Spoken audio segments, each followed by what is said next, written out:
তৈরি তো? এক্ষুনি তোমাকে আগুনকে প্রদক্ষিণ করিয়ে ওই আগুনে তোমাকে আহুতি দেব। আমি তৈরি মহারাজ। ঋষিকেরি আগুনের চতুর্দিকে ঘুরছে, সারথি নয়ন জল ফেলে কাঁদছে। এমন কৃষ্ণ ভক্তের অন্তরে আঘাত, এমন কৃষ্ণ ভক্তের অন্তরে আঘাত। যখন খুশি চতুর্দিকে ঘোরাচ্ছে, বৈকুণ্ঠে নারায়ণের আসনটা টলে গেছে। তাই গৌর হরি বল। পাশে লক্ষ্মী দেবী বসে আছেন। লক্ষ্মী দেবী নারায়ণকে বললেন, প্রভু তোমার অটল সিংহাসনটা টলে গেল, কোন শত্রুতা আক্রমণ করেছে বুঝি? না লক্ষ্মী, এই অটল সিংহাসন টলানোর ক্ষমতা কোন শত্রুর নেই। আমার অটল সিংহাসন টলে একমাত্র ভক্তের ভক্তি। কি হয়েছে বলো? শোনো লক্ষ্মী, মর্তধামে আমার এক ভক্ত তার পিতা উদ্ধারের জন্য আর এক ভক্তকে আগুনে আহুতি দিচ্ছে। আর সে ভক্ত বালকের ক্রন্দন ধ্বনিতে, তার ভক্তিতে আমার বৈকুণ্ঠের সিংহাসন টলমল করে খাচ্ছে। সে কি প্রভু, তুমি যাবে না সে ভক্ত বালককে উদ্ধার করতে? তুমি যাবে না সে ভক্ত বালককে উদ্ধার করতে? না প্রভু, কি করে যাবো লক্ষ্মী? যে কাঁদছে সে যেমন আমার ভক্ত, আর যে আহুতি দিচ্ছে সেও আমার ভক্ত। এক ভক্তের চোখের জল মোছাতে গিয়ে আমি আর এক ভক্তের হৃদয়ে ব্যথা দিতে পারি না। বেশ, তোমাকে যেতে হবে না। শোনো লক্ষ্মী, স্পষ্ট আমি শুনতে পাচ্ছি ওই বাচ্চাটা মা মা মা মা বলে কাঁদছে। তুমি তো মা না, তুমি থাকো, তুমি থাকো, জানি তাই তুমি থাকো, তুমি থাকো লক্ষ্মী, তুমি থাকো, তুমি থাকো। আমি চললাম ওই মর্তধামে। চক্রের স্থলে মা লক্ষ্মী মানে মা কমলা বায়ু বেগে প্রবেশ করলেন যজ্ঞের স্থলে। ওই যে ছোট্ট কুশধ্বজ মা মা বলে কাঁদছে, আগুনের মধ্যে বসলেন কুশধ্বজের মায়ের মূর্তি নিয়ে। আগুনের মধ্যে ঘুরতে ঘুরতে কুশধ্বজ লক্ষ্য করলো আগুনের মধ্যে তার গর্ভধারিণী মা বসে আছে। আমার মা যদি আগুনে বসতে পারে, আমি কেন আগুনে ঝাঁপ দিতে পারবো না? মা মা মা মা বলতে বলতে কুশধ্বজ ঝাঁপ দিয়ে পড়লো। মা লক্ষ্মী বলছে, খুশি আয় বাবা, আমার বলে আয়, আমার অনেক দিনের বাসনা তোর মতো ভক্ত বৈষ্ণবকে কোলে বসাবো, তোর মতো ভক্ত বৈষ্ণবকে কোলে বসিয়ে আমার মাতৃত্বের শ্বাস মেটাবো। আয় বাবা, তুই আমার কোলে আয়।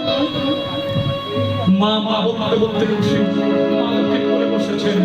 আশ্চর্যের বিষয়, আগুন যত নিভে যায়,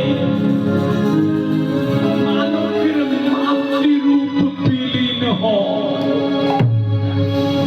একা একা বসে আছে। সারথি ছুটতে ছুটতে গিয়ে খুশিকে বক্ষ মাছ জড়িয়ে ধরল।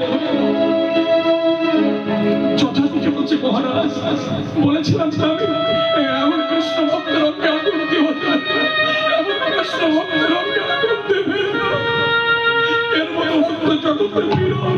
আই খুশি আমার কোলে। ভক্ত চরণে নিবেদন। মা লক্ষ্মী যদি বৈকুণ্ঠ ছাড়, নারায়ণ কি করবে? নারায়ণ বৈকুণ্ঠে থাকবে হ্যাঁ কিনা? লক্ষ্মী ছাড়া হয়ে নারায়ণ এতটুকু সময় থাকতে পারে না। নারায়ণ এসেছে যজ্ঞস্থলে, প্রশ্ন করেছে যজাতি, যজাতি এই সর্বনাশা যজ্ঞের বিধান কে দিয়েছে? আমার গুরুদেব। গুরুদেবকে প্রশ্ন করা হলো, কেন আপনি সর্বনাশা যজ্ঞের বিধান? গুরুদেব নয়নে জলে ফেলে কেঁদে বলছে, দয়াময় তোমার দর্শন আসে কত কেঁদেছি, তোমার দর্শন আসে কত নয়নে জলে বাঁচিয়েছি।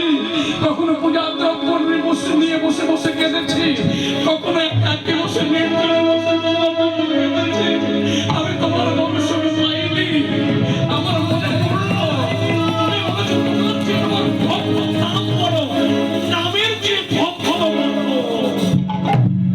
যদি তোমার ভক্তের অঙ্গে ব্যথা দেওয়া যায়, তোমার দর্শন পাওয়া যায়। প্রভু, শুধুমাত্র আমি তোমার দর্শন আছে তোমার ভক্তের অঙ্গে আঘাত দিতে পেরেছি।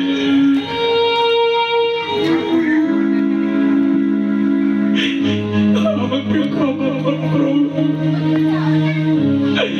আমাকে ক্ষমা কর।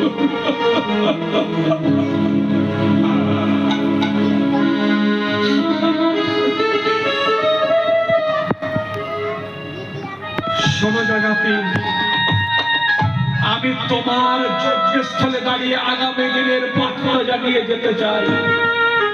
এই কথাটা ভালো করে শুনবে। আমি তোমার যজ্ঞস্থলে দাঁড়িয়ে আগামী দিনের বার্তা জানিয়ে যাই। আগামী কলি যুগে আর কোথাও কোনোদিন না হবে নরমেধ যজ্ঞ,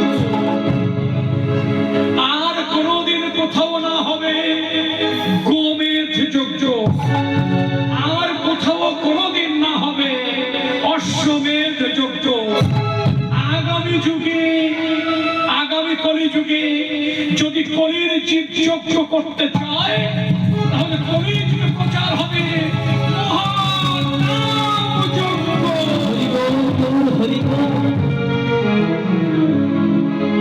বিধান দিয়েছেন ভগবান, তাই আজ নাম যজ্ঞ হচ্ছে।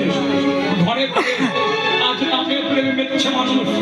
বিশেষ করে আমি আমার এই জায়গাটার কথা বলবো। জায়গাটার নাম হাজরা টোলা। আমাদের অনেকে হাজরা কোন ঠাকুর জানে না। কোন ঠাকুরকে হাজরা ঠাকুর বলে জানে না। হাজরা ঠাকুর হল স্বয়ং শিব ঠাকুর, যিনি শান্তিপুরের সীতানাথ অদ্বৈত আচার্য। আর অদ্বৈত আচার্যের ভবনে মহাপ্রভুর নিমন্ত্রণ হয়েছিল, অধিবাস হয়েছিল, নাম সংকীর্তন হয়েছিল, নাম যজ্ঞ হয়েছিল। তাহলে হাজরা তোলে তো নাম যজ্ঞ হবে না। তাই গৌর হরি অদ্বৈতের জায়গা, এটা অদ্বৈত পাঠ, এটা স্বয়ং শিবের জায়গা। তাই গৌর হরি সকলের চরণে নিবেদন রইল। বিশেষ করে গ্রামবাসীর কাছে একটা কথা জানিয়ে